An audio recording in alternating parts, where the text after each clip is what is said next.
Hello and welcome to our podcast, Hello Apollo, our weekly podcast on health, wellness, and well being.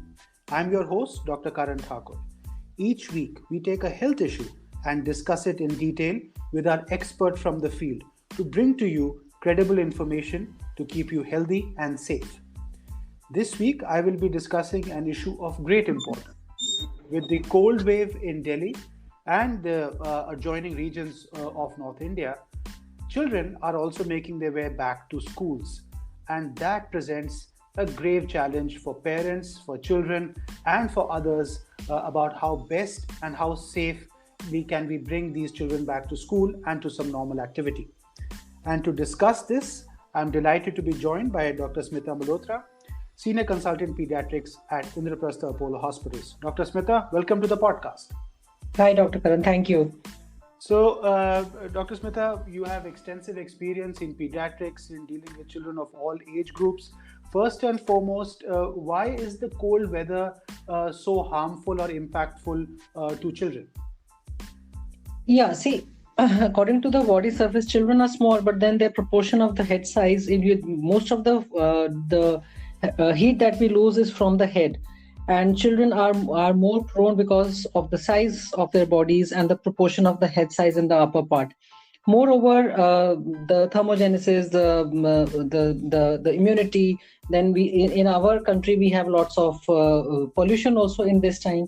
So all these things combined, lack of exposure to viruses in younger age group. When you're less than 5 years, you don't have innate immunity to different viruses. So you tend to get exposed to these viruses and catch respiratory infections, which can be perpetrated by the pollution.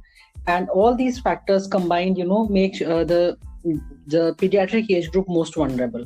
Right. And you spoke about the fact that, their immunity is not fully developed and other issues around their growth cycles that they are in. So what are they most susceptible to? They are susceptible mostly. We all traditionally associate winter and flu with just respiratory. Yes, respiratory definitely. They can develop cough coryza. They can develop upper respiratory infections. They can develop pneumonias, bronchiolitis. Infants have bronchiolitis, which is caused by different viruses. Then we can have respiratory infections. But even diarrheas, there are different can be precipitated. You can have lots of various different kinds of infections they can catch. Right. So, given that this is the situation especially the flu virus. The flu virus is this season. Yeah. Right. So the flu virus basically, because I think a lot of awareness has come around COVID-19 in the past 3 years, but flus have been with us, I think, for millennia. So what are the different types of flus that children are susceptible to? It's different types of influenza viruses, and we have vaccines available.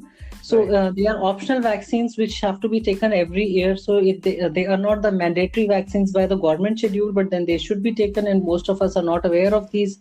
Many parents may not be taking the vaccines. So they do prevent. They are not in the national immunization schedule because there are other more serious communicable diseases which the government focuses on controlling. And usually the infections with flu are self-limited. They are not life-threatening to a large extent. So that is why they are not in the national coverage, but they do have a significant impact on the morbidity. Children can come in with flu, and we have it leads to school absenteeism and the quality of life and the discomfort for a week, 10 days, even sometimes more. So they should opt for this vaccine, and especially we all have elderly in our homes also. So this is also, I would like to give this message that not just children, it is even the elderly. जैसे हम कहते हैं ना, बच्चे बूढ़े एक जैसे होते हैं. Even the elderly, they also, everybody who is above 65 years in your household needs to be given the flu vaccine every year.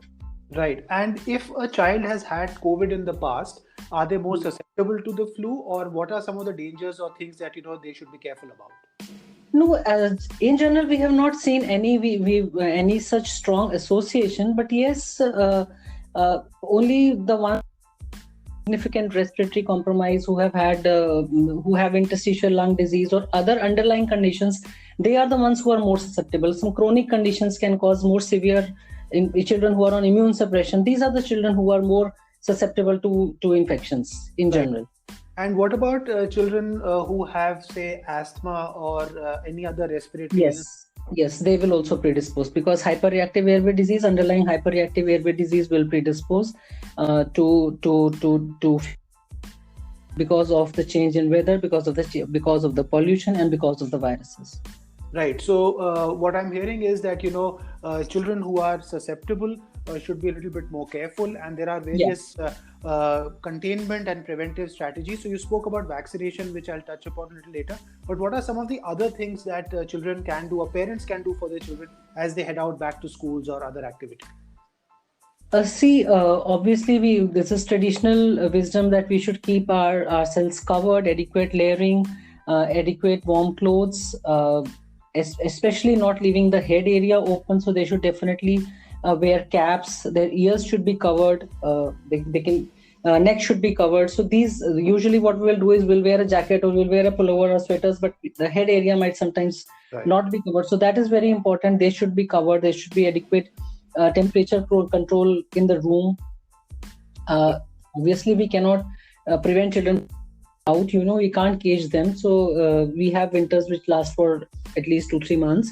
So these are the precautions that we need to take. Then what I feel is the general lifestyle which we are following, the general immunity boosting foods that we used to take in winters, a modern lifestyle doesn't include most of them. So we should include them. There are a lot of misconceptions about fruits which come in winters. Like, so many people will not give oranges, saying they thande hote hain. So this is the vitamin C content foods. They should be consumed. They should take lemon. They should take oranges. They should take this group of amla is very good, contains lots of vitamin C. So adequate nutrition. Then warm foods. Important to take all the seasonal foods, fruits and vegetables which are available. They should go in for hot drinks, soups. These are all the general things which will help. These are more thermogenic foods. We always traditionally used to use sesame seeds and all these things, which I don't think the present generation children eat much. So these are the things they should be included in the meals in some manner, so that they are consumed by the children. They are thermogenic foods which help in preventing from cold. Right. And you spoke about green leafy vegetables or seasonal vegetables. How important are they, and what role do they play? See, our guidelines say we should be taking 5 servings of. But when I see patients in my outpatients, how do I expect the child to be taking 5 servings of fruits and vegetables in a day when the parents themselves are not taking them? They are not served to them, and that those habits are not inculcated. So the modern lifestyle with coming in of Swiggy and Zomato and all this stuff, over-the-counter ready-made foods, fast foods, they have become the trend. Packaged foods are a trend. So these we have to focus on nutrition. And I usually tell my patients कि हम लोग सिर्फ या पेट भरने के लिए खाते हैं या स्वाद के लिए खाते हैं. So that concept has to change. If you eat your food in a way that it serves as a medicine for you, as a preventive medicine for you, there's a lot of diseases which we can prevent. We know nutrition has a wide impact on varied diseases, cancer prevention included. So we have to go back to our traditional way of eating, and the West is following us now, and we are unfortunately losing our traditional foods. So even the modern dietitians, they all recommend we should go back to including millets in our diet. We should include whole grains in our diet. We should include soups and vegetables, fruits, seasonal fruits and seasonal vegetables, not the expensive fancy ones, imported ones. You need what is locally available, which is affordable for all, and those are the fruits. And it's different colors, different array of colors. They have different amount of antioxidants. So the brighter the colors and the varied the colors in your diet, the better they are for you. So you should consume the purple and the brinjal. You should consume the red of the carrots and the yellow of the pumpkin, the green of the spinach and the saag. So all these things one has to include in one's diet. Right. And also, given the rates of childhood obesity, this type of diet, I'm sure, impacts that also. Yes. So that's excellent advice on diet, and I think our listeners would greatly benefit from it. But in your practice and your clinic, how do you diagnose, or what are some of the signs and symptoms that there has been a cold exposure and the child is showing signs of that? Yeah, see, in very cold countries, you can expect things like frostbite and all, which we don't see in our practice. What we usually see is the respiratory symptoms. They'll come in with a cough and a coryza. They'll come in with a sore throat, tonsillitis, running nose, red eyes, a cough, upper or lower respiratory tract infection. Or sometimes with a diarrhea. These are the usual symptoms they will present to us Right. with. And how do we tackle that both at home, and at what stage should they come and see a specialist like you? Yeah, see, mostly these are self-limiting illnesses. All they need to first thing is they need to stay at home in a warm environment without significant dietary restrictions. What happens mostly is once you catch a cold, half of the nutritious foods will be off the list. This is ये खट्टा है, ये ठंडा है, इसको ऐसे, this is to be omitted and that is to be omitted. They should maintain a normal diet. The nutrition should not get compromised. They can, if they have congestion, we might sometimes advise nebulizations. We usually don't advocate over-the-counter cough medications. They still have their own side effects. So usually most of the times nothing is symptomatic, and supportive is all that is required. Smaller children, steam inhalation, we have had accidents. They will spill the hot water and get scalded. So we usually don't, because of that, we don't advise. Otherwise, it helps in older children. If you can do it carefully, that helps. Warm drinks and soups help. Adequate coverage helps. If they have fever, they can just take antibiotics, which the doctor will prescribe. We might prescribe some antihistaminics, anti-allergics if the symptoms are severe, and that is all. They will require hospitalization if their respiration becomes fast, or they have other symptoms. They have difficulty breathing. So these are the conditions, or raging temperature, which is not controlled by normal medications which we give. Sometimes it doesn't respond, or sometimes the child, because of the fever and because of the cough or sometimes even vomiting, may not be eating adequately. The oral intake might become very less, and we need to give them maintain the hydration, so they may require some IV fluids. So depending on the presentation, if they develop a pneumonia, obviously they will need to be in hospitalization if there is a requirement for respiratory support, oxygen or something. Right. And one thing that has happened during COVID is that a lot of people are self-medicating. I keep hearing a lot of parents and colleagues who are saying that if there is any sign of symptom, they have prescribed or taken a medicine even without consulting a physician. What are the dangers of that? See, there are every medicine. If you look at the side effect profile, even though even though a particular side effect is rare, if it happens to your child, and if it is catastrophic, then that is we always need to balance the risk and benefit ratio, right. And that is something the parents will not understand themselves. So even normal medicines, which we all know, we are very frequently used, and even doctors have prescribed to our children. We should always take medicines under medical advice, especially the cough medicines. Most of the times, cough suppressants in small children are not required. And there are patients, keep buying 2 to 3 different syrups, and they will combine them and take. So these things are not advisable, because they may be on some other medications. They can have side effects. They can sometimes affect the like azithromycin and all these. They can have interactions with other medicines. They can cause even sometimes rhythm disturbances. So these medicines should always be taken under supervision of a medical practitioner and not over the counter. Right. So to our listeners, this is a very important point.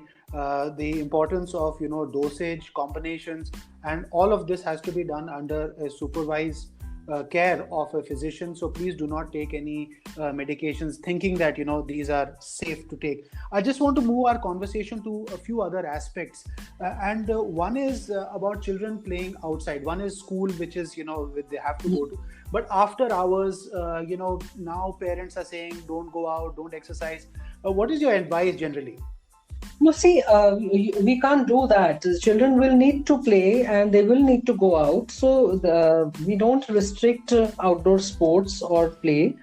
Uh, Only if the AQI is very severe, sometimes we will say maybe don't, you limit your timing maybe. But Right.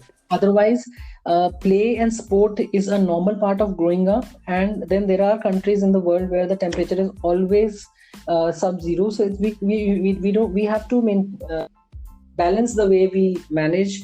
And with outdoor activity, we will not restrict, but prolonged hours. That is what we will watch out for. Adequate coverage is important. That we will advise. Adequate hydration is important. They should keep drinking fluids. They should not get dehydrated. So these are the precautions they should take. But yes, they can go out for limited time. Right. And what about hydration? You touched upon that a couple of times.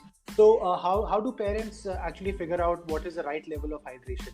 See what happens, especially in winters. Children usually, tend to drink less water, and in during winters it becomes even the more less, because obviously the thirst is less.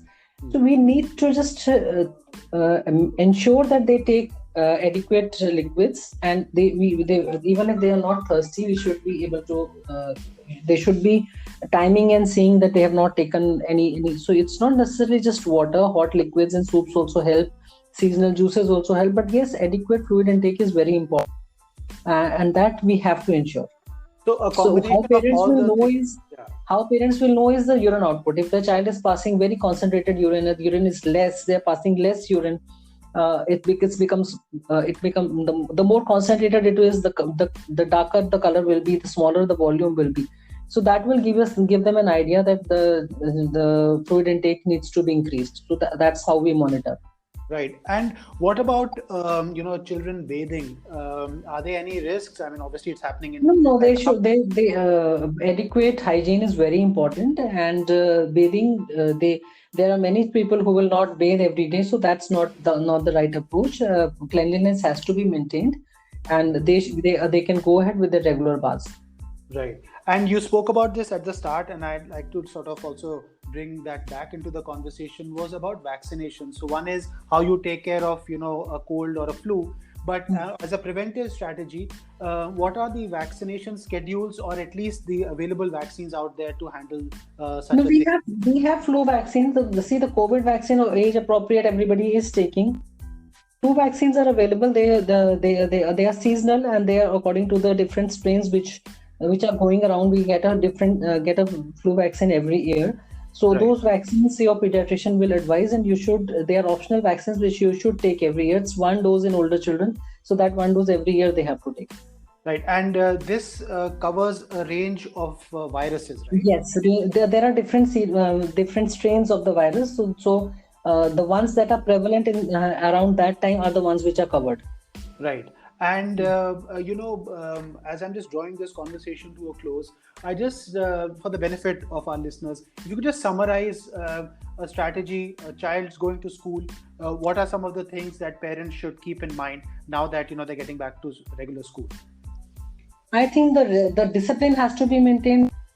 Not let the winters take us off our discipline.